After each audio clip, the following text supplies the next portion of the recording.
ఆ రోజున SC ST అమ్మాయిల మీద విపరీతంగా దాడులు జరిగాయండి వాళ్ళ టైంలో. దేశవ్యాప్తంగా ఎస్సీల మీద దాడుల్లో ఆంధ్రప్రదేశ్ రాష్ట్రం 5వ స్థానంలో ఉంది, ఆ రోజున 6వ స్థానంలో ఉంది.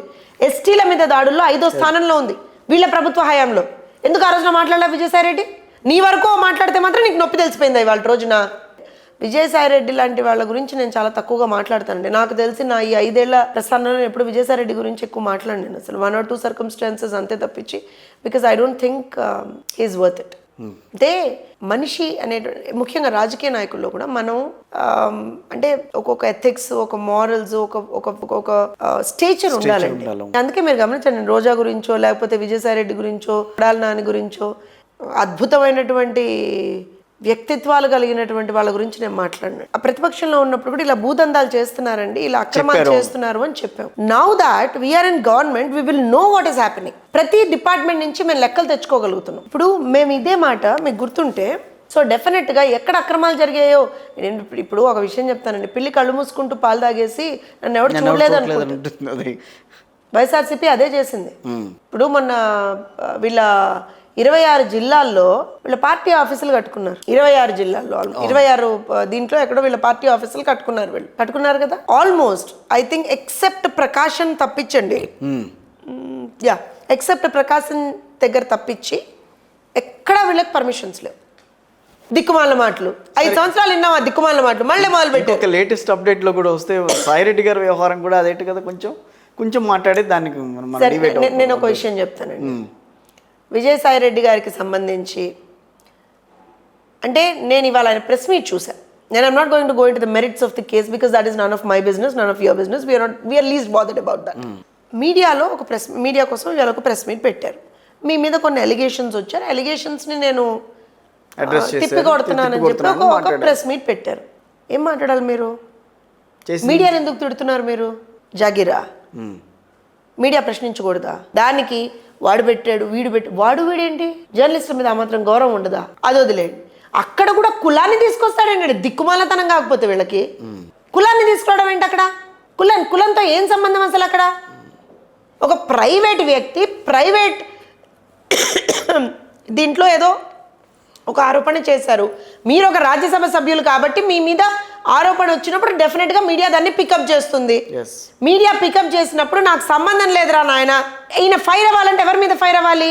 ఎవరైతే ఈయన పేరు తీసుకున్నాడో ఆయన మీద ఫైర్ అవ్వాలి. వెళ్ళి చెప్పాడు, ఆయన పేరు కూడా ఎత్తాడు.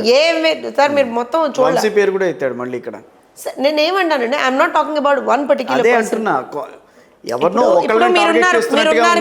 మీరున్నారు కిషోర్ గారు, మీరు నన్ను ఇప్పుడు కొన్ని ప్రశ్నలు అడుగుతారు. నేను పోయి ఆ కిషోర్ ఏంటి అట్ట మాట్లాడతాడు అని అంటాను బయటకు పోయి. I have no right. Either I answer you or I keep quiet. మీ ఇష్టం, మీరు అడుగుతారు ప్రశ్నలు. మీరు మీడియాలో ఉన్నారు, నేను కాదంటలేదే. కానీ at the same time you are not crossing your limits. మీరు లిమిట్స్ క్రాస్ అవ్వనంత కాలం నాకు ఇబ్బంది లేదు. లిమిట్స్ క్రాస్ అయితే డెఫినెట్గా అయ్యా నువ్వు ఈ లిమిట్స్ క్రాస్ అయ్యావు, సో డెఫినెట్గా నీ మీద నేనేమంటాను, ఆయన డిఫమేషన్లు ఇవి అవి ఏవో మాట్లాడాడు. నాకు అక్కడ ఎక్కడ అంటే కొంచెం ఆఫ్ గార్డే అవుతుండొచ్చు, కానీ ఒక మాట అయితే మాట్లాడు. కేంద్ర ట్రైబల్ కమిషన్కి చెప్తాను, విమెన్ కమిషన్కి చెప్పిస్తాను, ఇంకా హ్యూమన్ రైట్స్కి చెప్పిస్తాను, ఇవన్నీ అన్నారు. Welcome sir. రియల్గా అలాంటి పనే విజయసాయిరెడ్డి చెప్తే శబ్బాష్ అంటాను నేను. నువ్వు చెయ్యి, నేను కాదనట్లా. కానీ నీ ప్రభుత్వ హయాంలో 5 సంవత్సరాల్లో ఆడవాళ్ల మీద విపరీతంగా అఘాయిత్యాలు జరిగినప్పుడు, ముఖ్యంగా అమరావతి మహిళా రైతుల మీద పోలీసులు దాడి చేసి కొట్టి జుట్టు పట్టి ఈడ్చి లాక్కెళ్ళి వాళ్ళని డొక్కల్లో తన్నినప్పుడు, కడుపులో తన్నినప్పుడు ఎక్కడ పోయావు? ఎందుకు మాట్లాడాలి ఆ రోజున? ఎస్సీ ఎస్టీ అమ్మాయిల మీద విపరీతంగా దాడులు జరిగాయండి వాళ్ళ టైంలో. దేశవ్యాప్తంగా ఎస్సీల మీద దాడుల్లో ఆంధ్రప్రదేశ్ రాష్ట్రం 5వ స్థానంలో ఉంది, ఆ రోజున 6వ స్థానంలో ఉంది.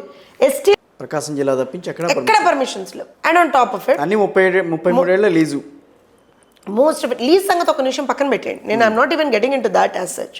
వీళ్ళు చాలా సందర్భాల్లో చాలా చోట్ల పేదలకు ఇచ్చినటువంటి టిడ్కో ఇళ్లకు సంబంధించి గ్రాంట్ చేసినటువంటి ల్యాండ్, లేదంటే క్రీడా ప్రాధికార సంస్థకు చెందినటువంటి, అంటే వాళ్ళు చాలా స్పెసిఫికల్గా కొన్నింటినే తీసుకున్నారండి. ఆ డిపార్ట్మెంట్లకు సంబంధించినటువంటి ల్యాండ్ని వీళ్ళు ఆక్రమించుకున్నారు. క్రీడా ప్రాధికార సంస్థకు చెందినటువంటి 3-4 చోట్ల అవే చేశారు. టిడ్కో ఇళ్ళకి నెల్లూరు లాంటి చోట్ల అయితే టిడ్కో ఇళ్ళకి సంబంధించినటువంటివే తీసుకున్నారు.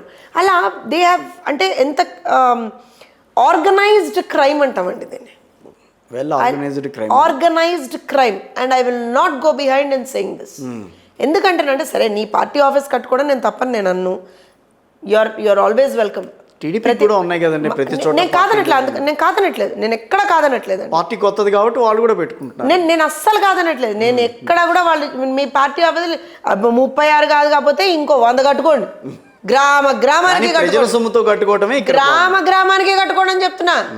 నిజంగా మీ గ్రామాల్లో క్యాడర్ ఉండి ఏడిచ్చే గ్రామాలకు కట్టుకోండి, ఎవడేం కాదనట్ల. కానీ నేను ఏమంటున్నా అంటే మీరు ప్రభుత్వ భూములకు సంబంధించినటువంటి కబ్జా చేసుకొని అందిన డబ్బులు కూడా మళ్ళీ ప్రభుత్వం నుంచే తీస్తారట. ఇది ఎక్కడ రూల్ అండి? ప్రైవేట్ ప్రాపర్టీ కదా అది. You are building a private property, right? Visakha లాంటి చోట్ల నువ్వు కనీసం బిల్డింగ్ ప్లాన్ కూడా సబ్మిట్ చేయాల అథారిటీస్కి. ఇప్పుడు నువ్వు 2 ఫ్లోర్లు బిల్డింగ్ కట్టుకుందాం అనుకున్నావు, ప్లాన్ ఇవ్వాలిగా. ఏమంటే మీరు ఒక ఇల్లు కట్టుకున్న ప్లాన్ ఇవ్వాలిగా. ప్లాన్ ఇవ్వకపోతే మిమ్మల్ని ఇల్లు కట్టుకొని ఇస్తారా? మరి వాళ్ళని ఎలా కట్టుకొని ఇచ్చారో కట్టుకొని ఇచ్చారు. మరి కట్టుకొని ఇచ్చిన తర్వాత సరే అధికారులు వన్స్ ఇట్ వాజ్ ఐడెంటిఫైడ్ ఒక నోటీస్ అక్కడ స్టిక్ చేశారు. అంటే వీళ్ళు ఒక్కొక్కళ్ళు మంత్రులు ఎంత గొప్ప మంత్రులో చెప్తున్నాను నేను మీకు. స్టిక్ చేస్తే మాజీ మంత్రివర్యులు నిన్న మొన్న వచ్చి మీడియా ముందర హడావుడి చేసినటువంటి ఇంకో వ్యక్తి వచ్చేసి ఇలా టేర్ చేసేసి దాన్ని చించేసా నేను అన్నాడు. అరే నాయన, కనీసం దాంట్లో ఉన్నది చదువురా నాయన. గుడివాడ అమర్నాథ్ నీకే చెప్తున్నా, ఉన్నది ఏంటి అందులో, మీరు ప్లాన్ సబ్మిట్ చేయలేదని ఉంది. ఆ ప్లాన్ సబ్మిట్ చేసాం, ఫలానా తేదీని చేసామని చెప్పుకొని ఎడవలేరా వాళ్ళు? దానికి అంటించినటువంటి స్టిక్కర్ని ఒక నోటీస్ని తీసేస్తారా? గవర్నమెంట్ ఆఫీస్ నుంచి నీకు ఒక నోటీస్ వచ్చి నీ కన్స్ట్రక్షన్కి అది అంటించబడింది అన్నప్పుడు నువ్వు దాన్ని గనక తీసేస్తే యాంటీ ఇది లాక్ అగెన్స్ట్ వెళ్ళినట్టు కదా. ఇవన్నీ ఎవడో మాట్లాడకూడదండి. ఎవరన్నా మాట్లాడితే టీడీపీ మా మీద కక్ష సాధింపుకు పాల్పడుతుంది అంటారు. దిక్కుమాల మాటలు 5 సంవత్సరాలు విన్నాం. ఆ దిక్కుమాల మాటలు మళ్ళీ మొదలు పెట్టారు.